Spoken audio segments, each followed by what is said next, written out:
Hi, Greg Kail here. I'm with AWWA's CEO, David LaFrance. David, as we speak, EPA has published its final lead and copper rule. I know it's too soon for you to have actually seen the rule, but do you have any observations about what's led to this moment? I know it's an important moment in public health. Yeah, Greg, we're certainly glad to see the new rule has been published. I think everyone agrees that the existing rule needed some improvements, both from a public health standpoint and from the workability standpoint for utilities. So we're happy to take this next step to protecting the public's health through safe drinking water. Yeah, I know AWW has been really vocal in recent years about getting lead service lines out of the ground in their entirety over time. Can you give me a little bit of insight into how AWWA landed on that position? Well, as I said, protecting public's health through safe drinking water, it is a core principle of AWWA's. In fact, it's our number one core principle.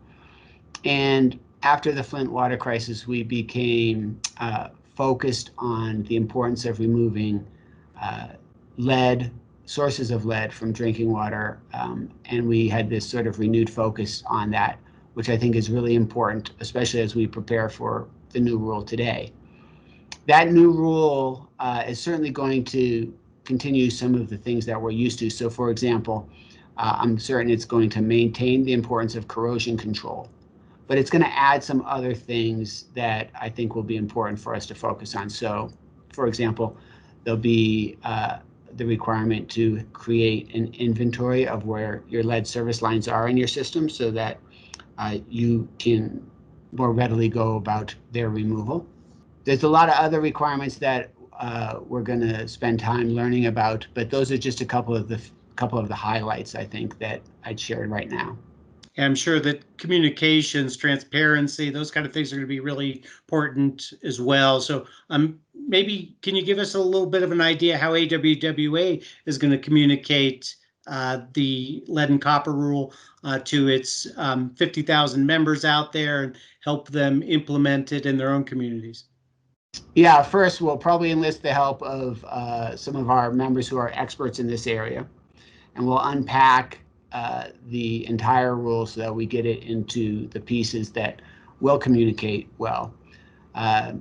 Given the virtual nature that we're in right now, we'll be communicating those through websites, through our webcast systems, through other sort of outreaches that we have. And importantly, on April 7th and 8th, we do have a virtual summit on lead and water quality. So I hope everybody will tune in for that. But even before then, we'll be communicating with our members in the water community at large. And in the meantime, anyone's free to go to awwa.org/lead, which is our website. And that's an area that focuses on the information that we already have available on lead service lines and the lead and copper rule.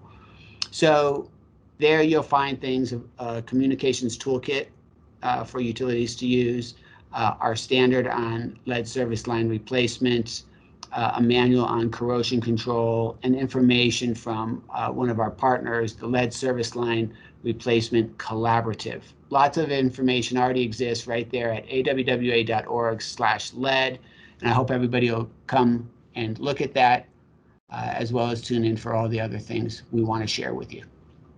Thanks, David. I know that we're going to be hearing a lot more from you and from others at AWWA in the weeks ahead as we understand and implement the rule. Yes, you will. Thank you, Greg.